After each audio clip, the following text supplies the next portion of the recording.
Hello everybody, my name is Rodrigo Diniz, and today we are going to learn the expression "I did not see that coming" from the movie Shazam. Let's take a look. The only thing that extinguishes magic is magic. Time to transfer your power to me.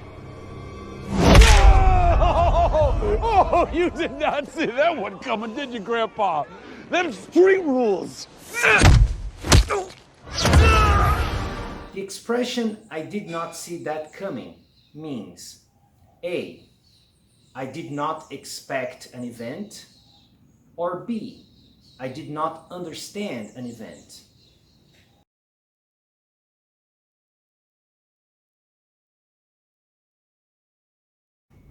We can use the expression "I did not see that coming" when you are surprised by an event. For example, "Oh, a present for me, but today is not my birthday. I did not see that coming. Thanks."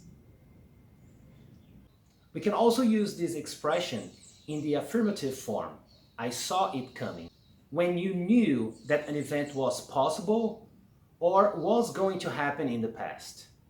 For example, "I didn't get a good grade on the test, but I saw it coming. I didn't study very much." Okay, so that's it for today. I hope you liked the video and don't forget to subscribe. See you next time. Bye.